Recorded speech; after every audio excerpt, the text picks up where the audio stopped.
Bon, bonjour. Pour introduire notre projet, je vais vous parler de l'une des trois lois de Newton, qui est en fait, plus précisément, la troisième, aussi appelée la loi d'action-réaction. En fait, qu'est-ce qui se passe? C'est que lorsqu'un certain corps, ou dans ce cas-là une personne, émet une force qu'on appelle force d'action sur un deuxième corps, qui est dans ce cas-là un mur, ce deuxième corps-là va réagir en émettant une force de réaction qui a la même norme que la force d'action, mais juste dans l'autre sens. Donc la force de réaction. Mais on ne va pas pouvoir voir vraiment l'effet de la force de réaction parce que dans ce cas-là, la personne, ses pieds touchent le sol et il y a donc une force de frottement, ce qui fait que ça va l'empêcher de reculer et on ne va pas percevoir son effet de la force de réaction. Mais, par exemple, dans le deuxième cas, la personne qui pourrait se mettre sur des patins à roues alignés, et là, encore une fois, elle émettrait une force d'action, et le mur répliquerait en émettant une force de réaction, et on va pouvoir voir son effet parce que le frottement entre le sol et, dans ce cas-là, les patins est beaucoup plus faible, et on va voir que le personnage va reculer avec une certaine vitesse qui est due à la force de réaction du mur. Donc, le mouvement va permettre de démontrer l'effet de la force. Donc, merci.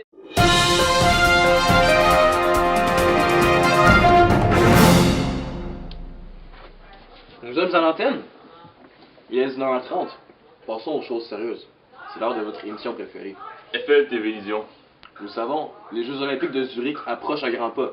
Mais qui dit olympique, dit cérémonie d'ouverture. Et oui, les athlètes sont fébriles, ils n'attendent plus que ça. Compétitionner devant les yeux de tout le monde. Effectivement. Justement, on m'appelle à l'antenne, on me dit que c'est déjà commencé. Notre premier athlète, voici donc Léo, un Danois avec sa carabine. Puis, Kimono Ordinateur avec son livre, son compas. Voici maintenant Cheminée, un Japonais avec un papier de toilette. Koto Miguel avec sa botte. Et maintenant Kamal, notre Indien au manteau rosé. Et maintenant, notre légendaire Éthiopien avec son matelas. Vlakon Trumir, notre Russe au râteau. Maintenant, notre Québécois Jean-Michel Toucoulou et son livre du Cégep, Maisonneuve. Notre Américain Richard Bogodo et son skate rouge. Pour finir, Fernando avec sa botte. Amino, notre Marocain et sa bouteille d'eau. Voici maintenant notre athlète, un Danois, Monsieur Léo Sans Chagrin.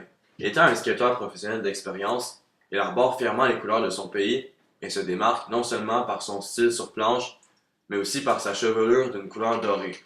Le voici en performance lors de la compétition internationale de Suisse. Attention, attention! Et silence! Wow! Wow! Avez-vous vu cette poussée? Quelle vitesse! Regardez le mouvement bien circonscrit dans l'ordre de la matière. Effectivement. Wow! Check ces mouvements. Comme on en voit des choses sur télévision. Attention, nous allons maintenant changer d'angle. Ça arrive. Wow! M'avez-vous vu ce changement d'un angle à l'autre? Regardez comment le mouvement semble différemment. C'est impressionnant. Oui, donc maintenant je vais vous présenter, je vais analyser la performance de notre athlète qui a, en passant, très bien performé avec un excellent temps. Donc, comment il a fait pour avoir un aussi bon temps?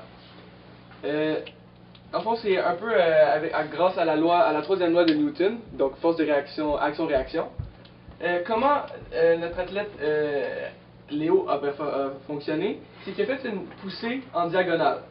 Donc, une force de poussée, donc d'action, qui a par la suite engendré une force de réaction, qui est équivalente, ou bien les deux qui sont équivalentes, donc qui le fait avancer. Sauf que, vous pourriez vous demander, pourquoi, mettons, Léo n'a pas parti dans les airs aussi, vu qu'il a fait une poussée en diagonale? C'est que ça s'explique par le fait que sa force gravitationnelle, qui est égale, sa force gravitationnelle, est plus élevée que la force engendrée par le O en Y. Donc, cette force-là a été annulée et ça a engendré une force seulement vers l'avant qui a permis à Léo d'avancer jusqu'à la ligne d'arrivée. Maintenant, nous venons du Bhoutan, Antoine Bourassa-Sero, patineur professionnel et reconnu internationalement par sa vitesse, est maintenant acclamé de tous, autant par les gens de son pays qu'à travers le monde. Yes. Nous parlions plutôt de la poussée de Léo, mais regardez-moi celle-ci. Wow! Il va tellement vite, c'est incroyable. Rocambolesque. J'arrive à peine à le suivre les yeux. Mes yeux sont en crise d'épilepsie. Donc, de retour pour analyser la performance de notre patineur Antoine Bourassa-Sero. Donc, durant sa course, comme nous l'avons vu dans la vidéo, il y a eu une poussée qu'il a fait lui-même dans ce sens-là. Et selon la troisième loi de Newton, qui dit que toute force que tu vas appliquer va être appliquée dans un sens opposé, selon un vecteur opposé.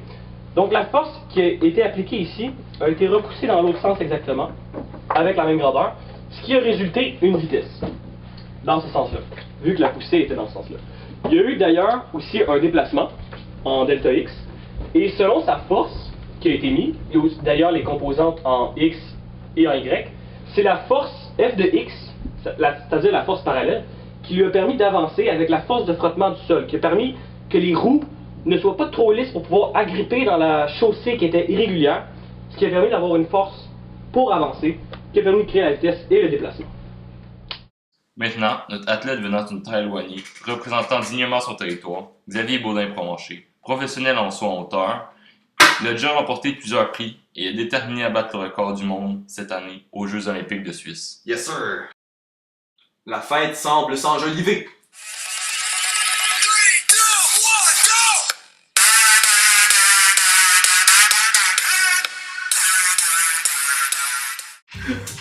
Wow! Quel beau mollet! Ce party a été plus que légendaire. Effectivement. Quelle poussée! Wow, Quelle poussée! c'est tellement beau! Quelle poussée! Wow! Il bat le record! All Star! On va maintenant analyser la performance de Xavier, athlète olympique qui a réussi à battre le record du monde grâce à son régime de lasagne. Donc, au premier essai, Xavier a appliqué une très légère force de action. Et il y a eu par la suite une force de réaction, comme stipulé par la troisième loi de Newton. Mais la force de réaction n'était pas assez grande pour propulser Xavier dans les airs. Donc, au deuxième essai, il a décidé de faire une force d'action plus élevée, mais il n'a tout de même pas réussi à battre le record. À la troisième, bien persévérant, il a appliqué une force d'action bien supérieure et a réussi finalement à battre le record du monde de 53 cm de plus. Et oui, mesdames et messieurs. Revoici maintenant notre athlète danois Léo sans chagrin pour le tir à la carabine. Tout se passe avec le drap. Et c'est maintenant que nous assistions au tir à la carabine. Il prend son temps pour bien viser à une distance de quand même environ 1 mètre. Imaginez quand même toute la pression à l'intérieur de ce fusil. Regardez aussi notre athlète. Antoine. C'est aujourd'hui présent pour analyser la performance de Léo sans chagrin, double athlète olympique, dans son épreuve de tir au fusil. Donc, dans cette épreuve, pour analyser le mouvement, nous devons analyser deux parties. Premièrement, le recul du fusil, car la force est engendrée par là, la force d'action, mais il y a une force égale dans l'autre sens, qui est le recul, la force de réaction, comme stipulé dans la troisième loi de Newton, qui est la force d'action-réaction. Deuxième mouvement, la balle qui est envoyée sur une force d'action par là, la même que celle-là, c'est égal, engendre une autre force de réaction dans ce sens-là après avoir atteint la cible. Il y a donc un rebond, la balle revient. Donc, ceci était la performance de Léo. Yes! Regardez-moi tout ce travail amorcé par notre cher Éthiopien. Ouais, pour les feux d'artifice qui vont conclure ce jeu olympique. Ce qu'il faut savoir dans la vie, c'est que tout travail mérite récompense. La bouteille va bientôt décoller. Cet Éthiopien mérite la récompense. Wow! Regardez-moi ce décollage imminent. 3, 2, 1. Bing! Wow! Donc là, pour la cérémonie de fermeture des Jeux olympiques, on a des feux d'artifice. Feux d'artifice composés d'une bouteille de 2 litres vide dans laquelle on pompe de l'air. Donc on pompe jusqu'à temps que la pression soit quand même assez forte à l'intérieur de la bouteille. Ensuite, on relâche l'aiguille. Donc l'aiguille qui avait été plantée dans le bouchon par un petit trou, on la relâche. Donc là, l'air va sortir par le trou. Ça va exercer une force sur le sol. Donc une force d'action. Force d'action. Ensuite, le sol va répondre à cette force en exerçant une force de réaction qui va propulser la bouteille dans les airs. Force de réaction. Donc ça, c'est la troisième loi de Newton, la loi de action-réaction. Troisième loi de Newton. Il est 19h45, les Olympiques sont maintenant finis. Et oui, les athlètes peuvent maintenant retourner chez eux. Ce fut quand même magistral. De nombreux records ont été battus dans de nombreuses disciplines. Et oui, par exemple, dans le saut en hauteur et dans le skateboard. Ça donne quand même hâte aux prochains Olympiques dans 4 ans qui auront lieu à la ville de Kubouk. Et oui, maintenant on vous laisse avec la cérémonie de fermeture. Voici donc notre Marocain. Maintenant notre Italien. Notre Américain. Notre Québécois.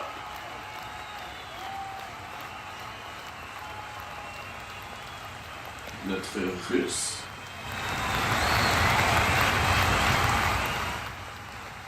Notre Éthiopien. On le remercie beaucoup. Notre Indien. Notre Vénézuélien. Notre Japonais. Notre Coréen. Et le dernier, mais non le moindre, notre Danois. Merci, monsieur le Danois. Merci à tous nos auditeurs.